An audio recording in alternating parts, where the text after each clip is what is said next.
Porque, ¿sabes? Eso es lo que Dios espera de nosotros. Que vengamos a sus pies, a su presencia con esa sinceridad.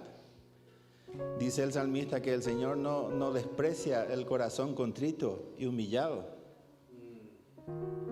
El Señor te recibe con los brazos abiertos, ¿sabes? Él está constantemente esperándote en su presencia. Esa presencia que sabes que en tiempos antiguos estaba vedado a todo ser humano.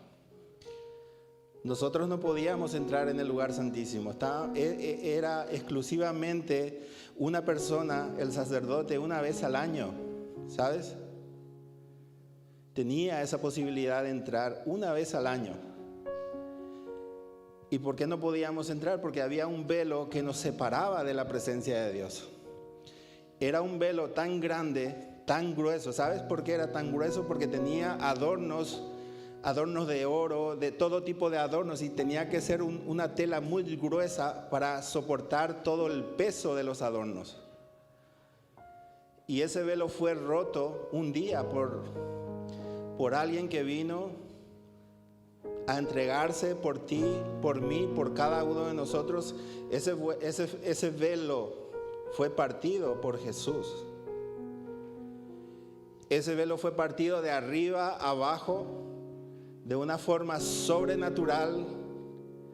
¿Y qué nos decía con esto? Que ya teníamos libre acceso a la presencia de Dios. Libre acceso a entrar en ese lugar santísimo. Tú tienes hoy esa libertad. Tú tienes ese poder, diciéndolo de una forma, ese poder de poder entrar en ese lugar. Ese lugar está vedado al mundo. El mundo no puede entrar en ese lugar y tú tienes ese privilegio. Dios te dio a ti esa potestad de poder entrar en su presencia todas las veces que tú quieras. ¿Tú te acuerdas cuando los discípulos le pidieron a Jesús que le enseñasen a orar? ¿Qué fue lo primero que Jesús les enseñó? El Padre Nuestro. Pero antes de enseñarles el Padre Nuestro, Jesús dijo, cuando oréis, entrad en vuestro aposento y cerrad la puerta. Cuando oréis, eso me indica que eso es una necesidad para cada uno de nosotros. Una necesidad de tener un lugar donde yo pueda tener una relación con Dios. No para entrar yo a repetir oraciones una y otra vez, sino para entrar yo y tener una relación con Dios, entablar una relación con Dios, conversar con Dios, hablar con mi Padre, tener esa relación que muchos tuvieron con sus padres terrenales, de hablar, de entablar una charla, una conversación. Pues es lo mismo, es lo que tú tienes que hacer en esa presencia. No es para entrar a repetir oraciones una y otra vez. Eso no es una relación. Entonces, entendemos cuando Jesús me dice, y cuando oréis, yo necesito tener un lugar donde yo pueda tener una relación con Dios. Es cierto, podemos orar en cualquier parte, en cualquier lugar. Yo me puedo, trabajando yo puedo orar, haciendo otras cosas yo puedo estar orando constantemente, pero necesito establecer un tiempo de calidad con ese Dios todopoderoso para que yo pueda tener una relación con Él. Si tú no tienes ese tiempo de calidad, tú no tienes una relación con Dios. Tú no tienes una relación con Dios. Tú tienes que dedicar un tiempo, encerrarte en un lugar, en tu lugar secreto, en tu aposento, y allí humillarte delante de la presencia de Dios.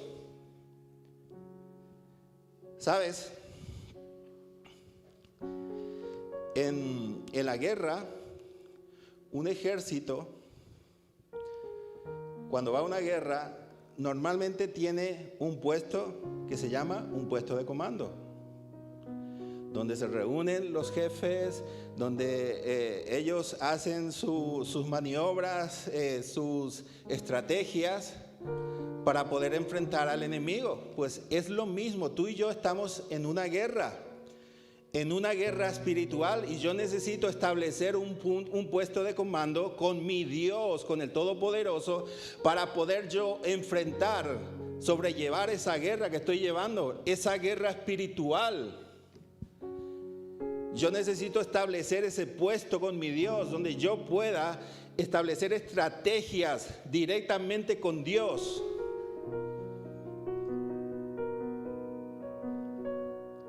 Un lugar donde yo pueda ser consolado en los momentos difíciles. Porque es en ese lugar que Dios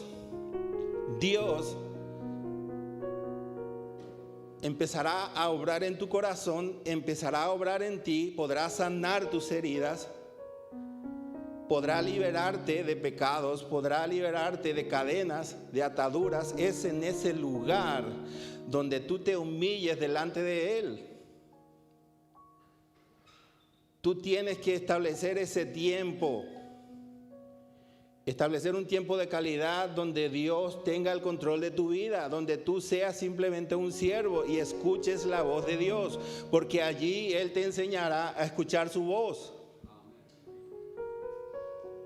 Si tú no estableces ese lugar, pues déjame decirte que la guerra te va a superar. Esa guerra que estamos peleando, esa guerra espiritual que estamos peleando, nos va a superar y nos vamos a vencer. Es solamente en ese lugar, un lugar donde esté la presencia de Dios, un lugar donde tú te olvides de los problemas, de las dificultades, y te centres en tener esa relación con Dios, y Él te ayude a superar cada dificultad que llega a tu vida. Hay un pasaje en la Biblia, y quiero que vengas conmigo, 2 de Samuel 6.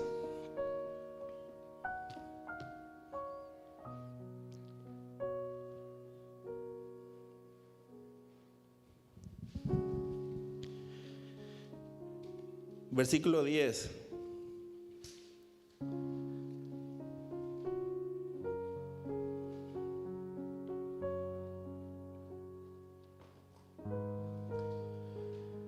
Dice la palabra de Dios: de modo que David no quiso traer para sí el arca de Jehová a la ciudad de David, y la hizo llevar David a la casa de Obed-edom geteo, y estuvo el arca de Jehová en casa de Obed-edom geteo 3 meses. Y bendijo Jehová a Obed-edom y a toda su casa. Fue dado aviso al rey David diciendo: Jehová ha bendecido la casa de Obed-edom y todo lo que tiene a causa del arca de Dios. Entonces David fue y llevó con alegría el arca de Dios de casa de Obed-edom a la ciudad de David. Quiero ponerte en contexto del pasaje. Los filisteos habían secuestrado el arca de Dios, el arca del pacto. Ellos lo tuvieron en su país, en su territorio, por un tiempo de 7 meses. Cuando ellos empezaron a experimentar situaciones, ¿no? Empezaron a salirles enfermedades, y ellos los príncipes consultaron a los magos de esa tribu, de esa ciudad, de ese pueblo. Entonces preguntaron: ¿qué hacemos con el arca del pacto? Entonces la respuesta de estos adivinos, de estos magos, fue: preparad un carro nuevo, ponerlo allí el arca del pacto, y que vuelva a Israel. Entonces dijeron: vamos a hacer lo que tú dices, y tenían que poner una vaca, vamos a decirle limpia, sin mancha, que era que era casi un becerro, ¿no? Y dicen, si el arca va por este camino, entonces Dios es el responsable de todos nuestros males. Pero si va por este camino, entonces Dios no tiene nada que ver. Entonces ellos soltaron el carro con las vacas y fueron por ese camino. Y reconocieron que era Dios el que estaba haciendo todo eso que ellos estaban sufriendo en ese lugar. Estamos de acuerdo, ¿no?, en que el arca del pacto representa, ¿qué representa? La presencia de Dios. Entonces el carro va y llega hasta a un lugar que se llama Kiriat Jearim, que ya era parte de Israel. Entonces esta gente recoge el arca, ellos hacen holocaustos allí, matan las 2 vacas, queman el carro, pero ¿sabes? Hicieron algo terrible. Ellos abrieron el arca del pacto. Y dice que por esa causa, eso es algo bíblico que está en la Biblia, dice que por ese motivo murieron 50,000 personas en ese lugar. ¿Por qué? Porque abrieron el arca de Dios. Entonces mandaron a avisar allí a David y a los jefes, mira, los filisteos han dejado aquí el arca del pacto, venir y llevárselo. Entonces, ¿qué hicieron? Llevaron el arca del pacto a la casa de una persona que se llamaba Abinadab. Lo dejaron ahí, estuvo mucho tiempo en ese lugar, prepararon al hijo de ese hombre que se llamaba, no recuerdo el nombre, como el encargado de cuidar el arca del pacto. Y después de mucho tiempo, estuvo 20 años en esa casa. Y es aquí cuando llegamos a este pasaje. Vamos a leer el capítulo 6 al completo. Segunda de Samuel, capítulo 6, dice la palabra: David volvió a reunir a todos los escogidos de Israel, 30,000, y se levantó David y partió de Baala de Judá con todo el pueblo que tenía consigo, para hacer pasar de allí el arca de Dios, sobre el cual era invocado el nombre de Jehová de los ejércitos, que mora entre los querubines. Pusieron el arca de Dios sobre un carro nuevo y la llevaron de la casa de Abinadab, que estaba en el collado, y Usa y Ahío, hijos de Abinadab, guiaban el carro nuevo. Y cuando lo llevaban de la casa de Abinadab, que estaba en el collado con el arca de Dios, Ahío iba delante del arca. Y David y toda la casa de Israel danzaban delante de Jehová con toda clase de instrumentos de madera, de haya, con arpas, salterios, panderos, flautas y címbalos. Cuando llegaron a la era de Nacón, Usa extendió su mano al arca de Dios y la sostuvo porque los bueyes tropezaban. Y el furor de Jehová se encendió contra Usa y lo hirió allí Dios por aquella temeridad, y cayó allí muerto junto al arca de Dios. Y se entristeció David por haber herido Jehová a Usa, y fue llamado aquel lugar Pérez Usa hasta hoy. Y temiendo David a Jehová, aquel día dijo: ¿cómo ha de venir a mí el arca de Jehová? Aquí podemos ver, cuando leemos el pasaje, podemos ver una serie de errores que se cometieron en este lugar. Empezando de arriba, de la cabeza, llegamos a una situación trágica, desastrosa, y dice que David temió a partir de ese momento a Jehová, David ya no quería que nadie más muera. ¿Por qué? ¿Por qué murió Usa en ese lugar? Porque se había cometido un error en la forma de transportar el arca del pacto. Esa no era la forma en que Dios había establecido en que se tenía que transportar el arca de Dios. Entonces, al ver ese trágico suceso, ya David se da cuenta y él teme, y entonces dice, versículo 10 dice, de modo que David no quiso traer para sí el arca de Jehová a la ciudad de David, y la hizo llevar David a la casa de Obed-Edom Geteo. Esta palabra Geteo, según algunos comentarios, proviene de la ciudad de Gat, que era de los filisteos, donde nació Goliat. Pero era una ciudad conquistada por el pueblo de Israel. Y tú te acuerdas que Dios prometió al pueblo de Israel que toda tierra que pisare iban a ser de ellos. Entonces esta ciudad de Gat pasó a ser propiedad del pueblo de Israel. Entonces algunos comentarios dicen que este hombre provenía de ese lugar, de la ciudad de Gat. Y seguimos leyendo. Y estuvo el arca de Jehová en casa de Obed-Edom Geteo 3 meses. Y fíjate, yo quiero después hacer una comparación. Y bendijo Jehová a Obed-Edom y a toda su casa. ¿Sabes? El arca de Dios estuvo en la casa de Abinadab 20 años. No hay registro en la Biblia que diga que esa casa fue bendecida por Dios. No hay ningún registro que haya dicho que la casa de Abinadab y sus hijos fue bendecida por Dios. No existe ningún registro. Y 20 años estuvo en ese lugar.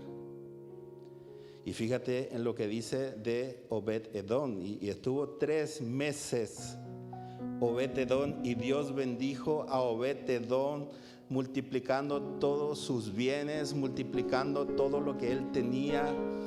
Lo bendijo 3, 4, 5 veces más de lo que Dios había bendecido la casa de Abinadab en 20 años.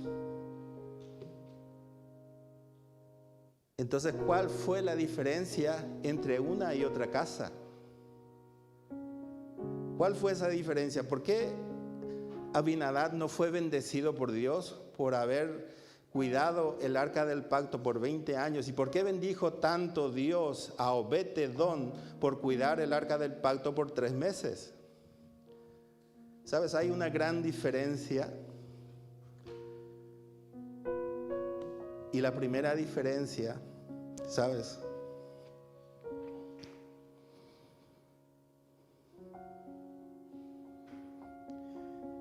La primera diferencia es la reverencia. La reverencia que Obed-Edom tuvo hacia el arca del pacto. Porque, ¿sabes? Obed-Edom era un levita y conocía las leyes. Y él sabía que el arca del pacto representaba la presencia de Dios.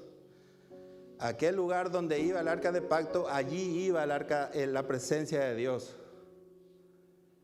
Entonces él sabía, ¿sabes? Pero también Abinadab era levita y también lo sabía. Pero, ¿sabes? No había reverencia en la casa de Abinadab. Sí hubo mucha reverencia de Obed-Edom hacia el arca del pacto. ¿Sabes? Había un honor de parte de Obed-Edom de sentirse honrado de recibir en su casa la presencia de Dios. ¿Sabes? Acuérdate de esto, eso es una diferencia de que tú puedas estar en la presencia de Dios, tiene que hacerte sentir una persona honrada.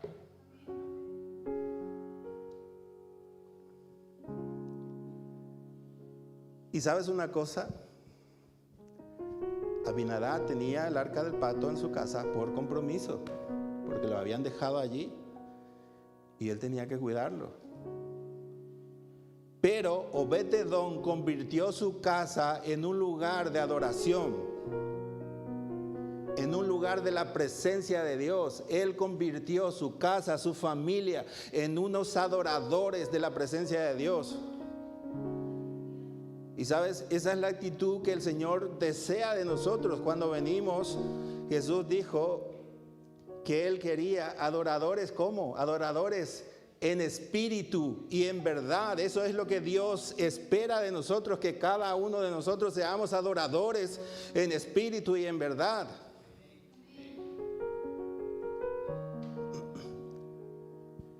Esa reverencia a la presencia de Dios convierte tu casa en un lugar de la presencia de Dios, en un lugar donde Dios more, donde Dios se revele a tu corazón. Cuando tú entres, cuando todo el mundo, cuando tengas visita y entre a tu casa, puedas sentir la presencia de Dios allí en ese lugar.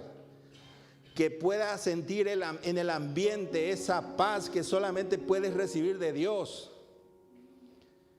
Que cada persona que venga a tu casa pueda decir, qué paz se siente en este lugar, y que se dé cuenta de que es la presencia de Dios la que domina, la que tiene el control de tu casa.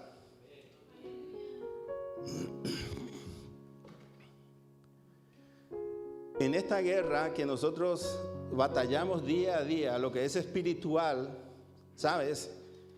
Sin esa presencia no vamos a ir a ninguna parte. Sin la presencia de Dios no vamos a avanzar, vamos a vivir estancados continuamente. Aunque tú digas que eres cristiano, pero tú no pasas tiempo en la presencia de Dios, vas a vivir una vida de estancamiento. ¿Por qué? Porque no has establecido ese puesto de control en tu casa.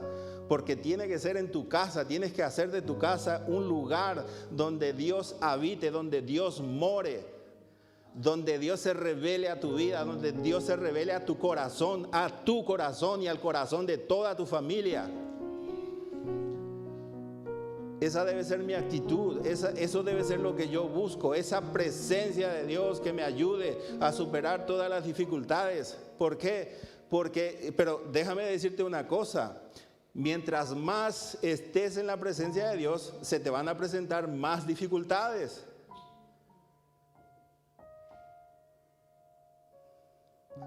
¿Sabes? Porque Dios va a permitir que lleguen situaciones difíciles a tu vida para que tú aprendas a depender de Él, para que tú dejes de lado tus fuerzas, para que no digas tú, yo puedo, sino que tengas que arrodillarte, humillarte delante de Dios y decir y reconocer, Señor, no puedo. Solamente tú puedes ayudarme. Solamente tú puedes cambiar mi situación. Solamente tú puedes cambiar mi circunstancia. Y tengo que dejarle el control total de mi vida a Dios. Pero si yo no establezco ese lugar de la presencia de Dios, yo no voy a aprender a entregarle a Dios todo el control.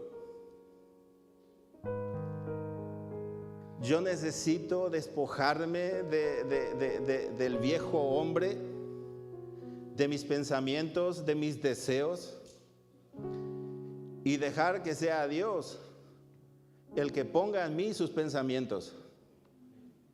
Dejar Dios el que me revele su voluntad. ¿Qué es lo que Dios quiere para tu vida?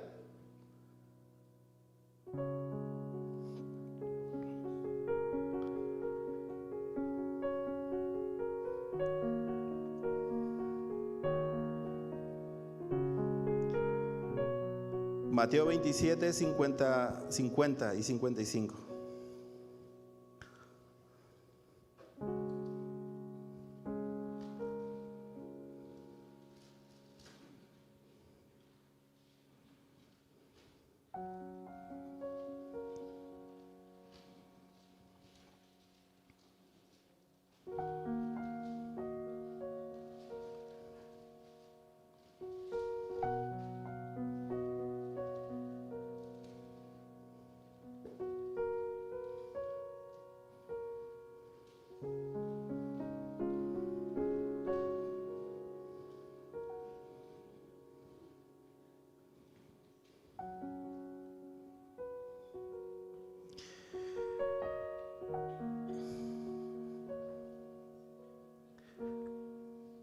Perdón, es Mateo 26, 37.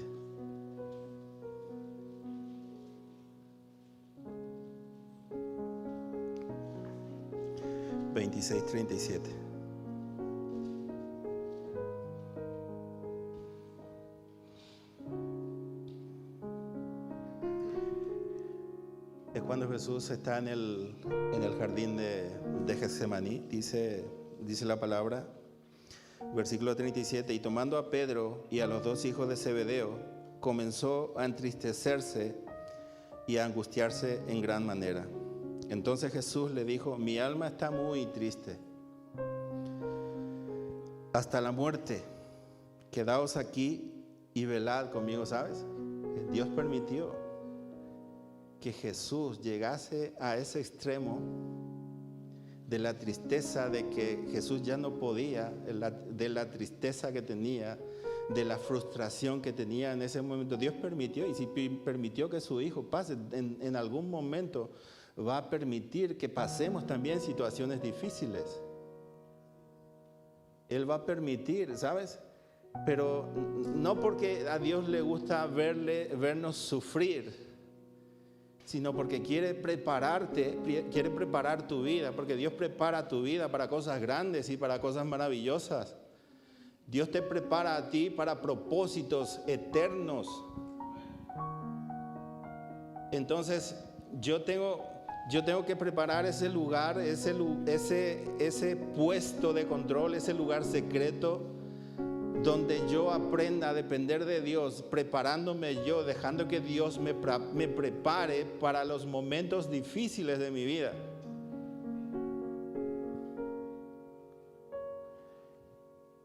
Y Jesús estaba, dice, triste hasta la muerte. ¿Qué hizo Jesús en este momento? Cuando Él se sintió de esa forma, ¿qué hizo Jesús? ¿Qué buscó? Esa presencia, ese lugar. Jesús fue a buscar ese lugar, el lugar que Él estableció para tener esa relación con su Padre. Eso fue, ¿sabes? Y Jesús sabía que eso era lo único que podía ayudarlo. Jesús sabía que eso era lo único que podía mantenerlo de pie en esa situación, en ese momento. Jesús sabía que el tiempo había llegado, que Él tenía que entregar su vida. Y cuando Jesús volvió a orar, y cuando dice: Señor, que no se haga mi voluntad, que no se haga mi voluntad sino la tuya, en ese momento fue cuando a Él es fortalecido por el Padre, porque Él sabía en ese momento que cuando Él cumplía la voluntad de Dios, ese velo iba a ser partido en dos.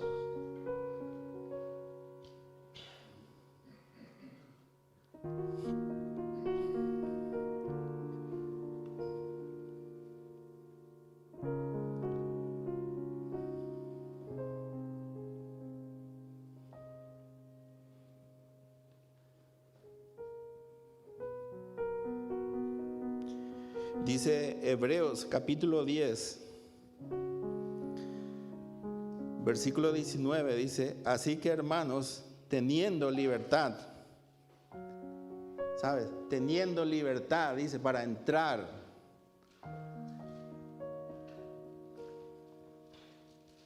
en el lugar santísimo. Jesús nos dio esa libertad a cada uno de nosotros de poder entrar en ese lugar que estaba vedado a todo el mundo. Fue Jesús, dice, por la sangre de Jesucristo, por el camino nuevo y vivo que Él nos abrió a través del velo. Esto es de su carne, y teniendo un gran sacerdote sobre la casa de Dios, acerquémonos con corazón sincero, en plena certidumbre de fe, purificados los corazones de mala conciencia y lavados los cuerpos con agua pura. Hemos sido lavados por esa sangre, hemos sido purificados. ¿Sabes?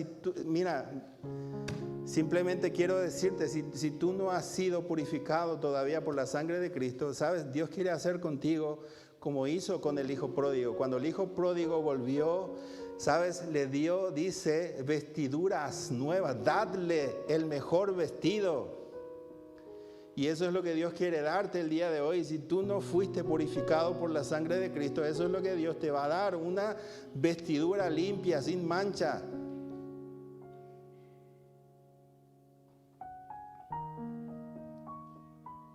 Y dice, y poned anillo en su dedo. El anillo representa las arras. El compromiso que Dios ha tomado contigo de darte ese regalo, esa salvación. Y dice, las arras del Espíritu, ese Espíritu, dice que es como un adelanto que te está dando Dios. Y si el Espíritu Santo es un adelanto, imagínate todo lo que te espera cuando tú estés en el reino de Dios.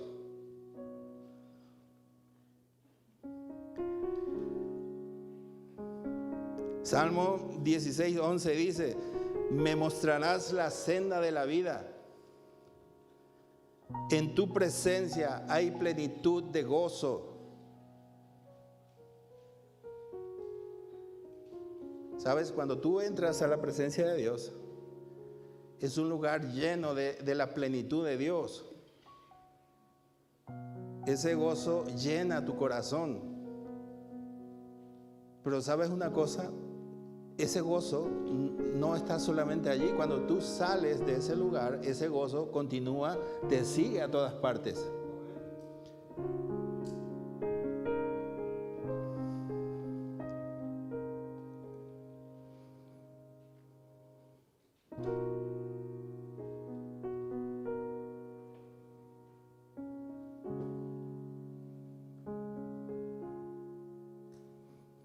Judas 1:25 dice, y aquel que es poderoso para guardarnos sin caída y presentarnos sin mancha delante de su gloria. Jesús es el único que puede hacer que tú te puedas presentar delante de Dios sin mancha, sin pecado. El que derramó su sangre por ti para darte vida, para darte libertad, porque Él te libró de la esclavitud del pecado.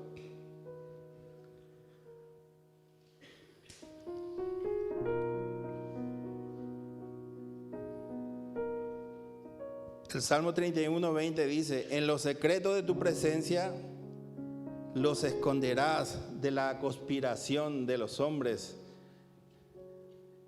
Ese es el lugar donde tú te refugias. Es, como dice el salmista, mi alto refugio, refiriéndose a la presencia de Dios.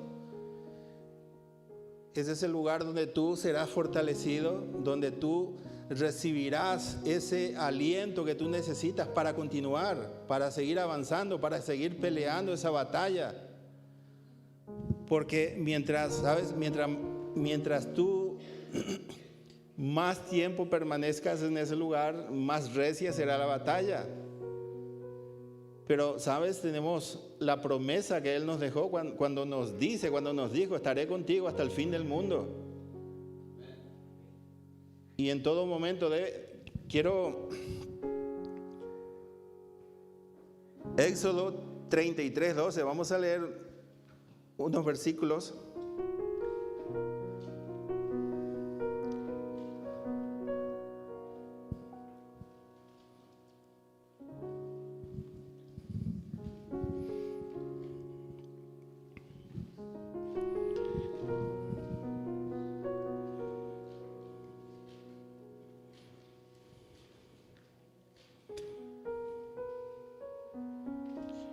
Dice la palabra, y dijo Moisés a Jehová, mira, tú me dices a mí, saca este pueblo, y tú no me has declarado a quién enviarás conmigo. Sin embargo, tú dices, yo te he conocido por tu nombre y has hallado también gracia en mis ojos. Ahora pues he hallado gracia, si he hallado gracia en tus ojos, te ruego que me muestres ahora tu camino, para que yo te conozca y halle gracia en tus ojos, y mira esta gente que es pueblo tuyo. Y él dijo, mi presencia irá contigo y te daré descanso. Y Moisés respondió, si tu presencia no ha de ir conmigo, no me saques de aquí. ¿Sabes? Esa debe ser tu actitud. Dios te da la promesa de que su presencia te acompaña, que va por delante de ti en todas las áreas de tu vida. Esa es tu esperanza, las promesas que Él te deja en su palabra. Yo iré delante de ti, mi presencia irá delante de ti. ¿Qué promesa más grande podemos recibir?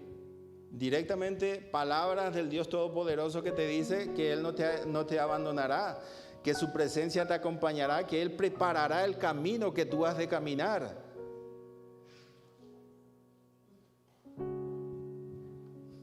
Y conocemos cada uno perfectamente el versículo de la promesa de Jesús cuando dice, busca primero el reino de Dios y todo lo demás vendrá por añadidura, todo lo demás será añadido.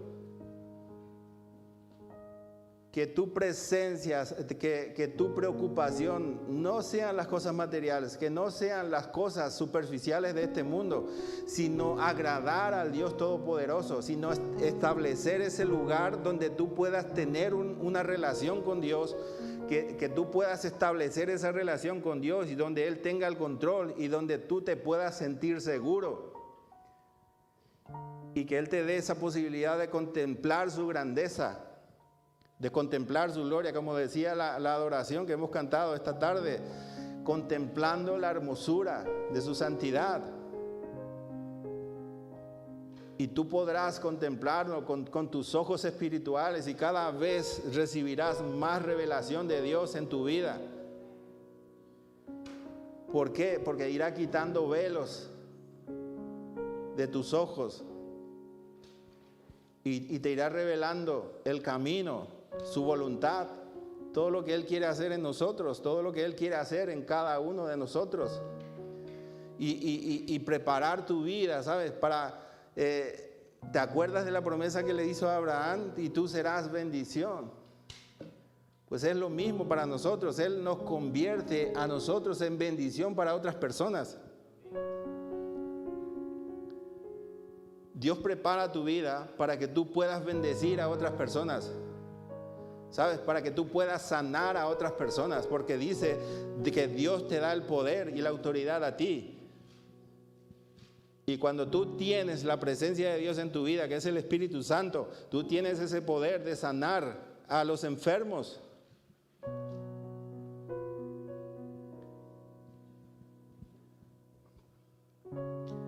Pero todos necesitamos esa presencia en nuestras vidas. Si yo no tengo esa presencia, mi vida va a ser un fracaso. Mi vida va a ser un fracaso. Entonces, mi esperanza tiene que estar puesto en el Todopoderoso, en aquel que tiene el poder de guardar nuestras vidas en los momentos difíciles, en aquel que nos dio esa potestad, esa libertad de poder entrar en el lugar santísimo. Ese es el Dios en el cual nosotros creemos. Y creemos que Él es el Jesús, es el único camino por el cual podemos llegar a la salvación, que fue el único que entregó su vida. ¿Sabes? Esta semana me ha causado un poco de satisfacción, ¿no? Que la Iglesia Católica haya reconocido que María no es redentora, no es el camino, que no hace milagros. Aunque es algo que nosotros ya sabíamos y que lo predicamos día a día. Por lo menos han reconocido que Jesús es el único camino, que Jesús es la única esperanza para el mundo. Pero sabes, como esta gente vive en una ceguera espiritual, yo estoy seguro que ellos lo seguirán haciendo. Seguirán adorando a quien no tiene que adorar, seguirán pidiendo milagros a quien no tiene que pedirle. Pero sabes, estamos tú y yo para decirles que eso no es la realidad, que eso no es la verdad, que la verdad es una sola y que Jesús es la única esperanza para el mundo. Y tú y yo tenemos que proclamar esa verdad. ¿Sabes? No callarnos. ¿Cuántos proclaman esa verdad? ¿Cuántos predican esa verdad? Amén, gloria a Dios, porque si callamos, ¿qué va a pasar? Dice Jesús que las piedras van a hablar. Mientras haya gente aquí en Torremolinos predicando ese evangelio, hay esperanza para Torremolinos. Hay esperanza de que ellos puedan alcanzar esa salvación, de que ellos puedan conocer la verdad y que puedan saber que Jesús es el único camino a Dios, a la salvación.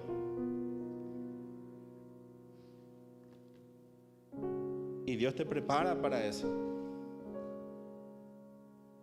San Pablo dice que el que empezó la buena obra en vosotros la irá perfeccionando cada día. ¿Hasta cuándo? Hasta el día de Jesucristo. Y hasta ese día, cada día seremos perfeccionados, seremos preparados para cosas extraordinarias. Prepárate, créetelo, mi amigo, mi hermano, mi hermana, créetelo. Que tú puedes ser un instrumento poderoso en las manos de Dios. Tú puedes ser ese siervo, ese instrumento que Dios puede usar para salvar la vida de otras personas. Jesús dijo que nosotros somos luminarias del mundo, somos luces. Estamos puestos, establecidos aquí en esta ciudad para iluminar a Torremolinos, para resplandecer sobre Torremolinos, resplandecer la luz de Cristo. Y aunque seamos rechazados, bueno, eso sabemos que seremos rechazados, que seremos odiados, repudiados por el nombre de Jesús. Pero no debe ser eso una excusa para no seguir proclamando el nombre de Jesús, para no seguir predicando la verdad y la salvación.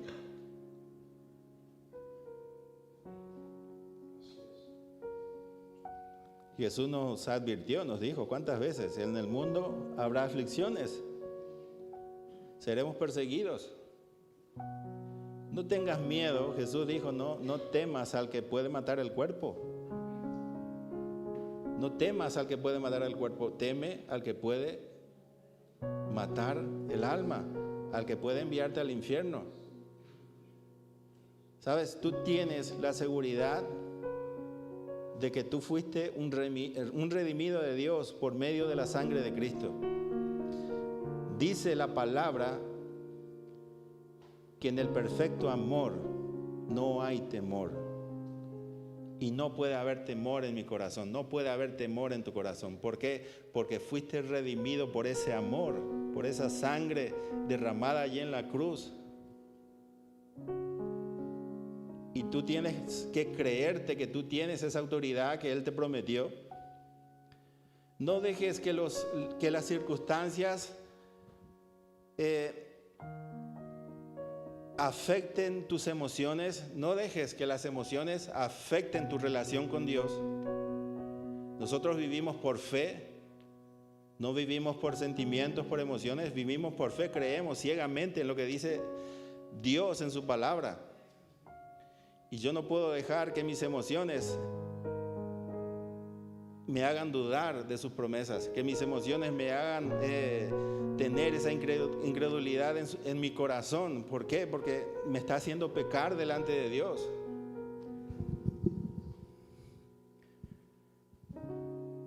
Hemos sido llamados, tú y yo, para cosas grandes, para cosas maravillosas. ¿Sabes? La presencia de Dios es algo vital para nosotros.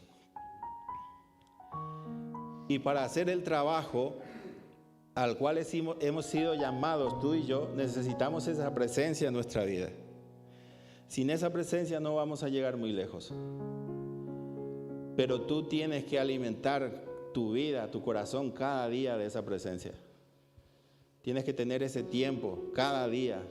Establece un tiempo delante de Dios, un tiempo en el que nadie te moleste, en el que seas solamente tú y Dios. Tú necesitas de ese tiempo. ¿Sabes? Aprende a gozarte en esa presencia, aprende a deleitarte en esa presencia. Aprende a vivir para Dios, para sus propósitos, para su voluntad. Yo sé que hay necesidades en lo material que es necesario muchas veces trabajar, salir de casa, pero que eso no sea un impedimento para nosotros de seguir buscando esa presencia de Dios. Que el trabajo no sea un muro entre Dios y yo. Que no se interponga ese trabajo o ese estudio en mi relación entre Dios y yo. Tu relación con Dios tiene que ser por sobre todas las cosas. Tiene que ser lo más importante para ti en todo momento. Es cierto, necesitamos vivir, es una vida que necesitamos vivirla, pero conforme a la voluntad de Dios. Tú necesitas ser un hombre conforme al corazón de Dios, una mujer conforme al corazón de Dios. Jesús dijo, aquel que no se niega a sí mismo, si yo no aprendo a negarme, yo no puedo seguir a Jesús, yo no puedo ser su discípulo. ¿Y sabes dónde aprendo a negarme a mí mismo en su presencia? En ese lugar secreto, en ese lugar santísimo. Ese es el único lugar donde yo puedo aprender, donde Él me enseña a despojarme de ese viejo hombre, de mis deseos, de mis pensamientos. Ese es el único lugar donde yo puedo ser conforme a su corazón. Y cuando yo anhelo eso con todo mi corazón, Dios obra en nosotros. Dios nos levanta, Dios nos ayuda, Dios provee todo lo que hace falta. Y puedes tener la seguridad de que cada oración que tú eleves al cielo, Él lo escucha. Dice el Salmo 40, dice, pacientemente esperé en Jehová y Él oyó mi clamor. Y dice, me sacó del pozo de la desesperación. ¿Sabes? Hay una cosa muy importante que dice aquí el salmista, escuchó mi clamor y me sacó, me proveyó, me sanó, me libertó. Pero lo primero es lo que tú y yo necesitamos. Pacientemente esperé. Pacientemente. Eso fue lo primero que dice el salmista en el Salmo 40. A veces me falta la paciencia. Pero sabes, en estos últimos tiempos es el Salmo con el Señor me ha levantado el ánimo. El Salmo 40 es lo que ha usado el Señor en estos últimos meses para levantarme el ánimo. Porque, ¿sabes? Hay temporadas, ¿no?, que las tristezas son más que las alegrías. Pero eso no debe ser un motivo para dejar de creer, para dejar de adorarlo. Él es el único que merece toda la gloria. Y sabes, yo tengo que glorificarlo con mi actitud, con mi forma de hablar, con mi forma de ser. Esa debe ser mi forma de glorificar a Dios, siendo bendición para otras personas. Porque Dios quiere usar tu vida para bendecir a muchas personas. Hay muchas personas con muchas necesidades en esta vida, y eres tú el que Dios quiere preparar para llevar solución a la vida de muchas personas. ¿Sabes? Vamos a ponernos de pie y vamos a orar.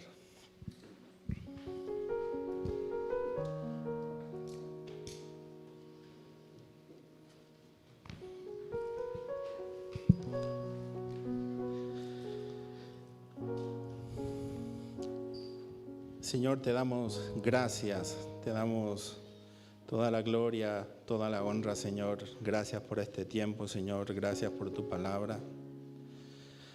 Señor, ayúdanos a buscar cada día más tu presencia. Ayúdanos, Señor, a anhelar cada día el pasar tiempo delante de ti, Señor.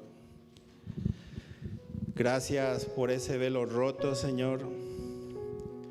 Gracias por esa sangre en la cruz, por todo lo maravilloso que tú has hecho en cada uno de nosotros. Queremos pedirte, Dios, que sigas obrando, Señor, en cada corazón, Señor, en cada mente. Ayúdanos, Señor, a a lidiar, Señor, con las dificultades. Enséñanos, Señor, a lidiar, a entregarte a ti todo el control, Señor, de nuestras vidas, a despojarnos, Señor, de nuestros pensamientos, de nuestras mentes, Señor, y dejar que seas tú, Señor, el que tenga el control de todas las cosas, Señor. Ayúdanos a vivir, a ser hombres y mujeres conforme a tu corazón, Señor. Reconocemos, Dios, tu grandeza y reconocemos, Señor, nuestra necesidad de ti, Señor, que tú mismo lo has dicho, Señor, que fuera de ti nada podemos hacer, Señor. Lo reconocemos, Señor, y queremos hoy, venimos, Señor, con un corazón sincero a reconocerte como nuestro único Salvador, Señor.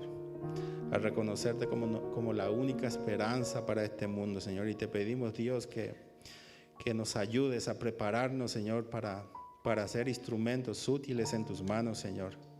Para hacer bendición a otras personas, para ayudar a otra gente, Señor, a conocer que tú eres la única esperanza, la única verdad, Señor.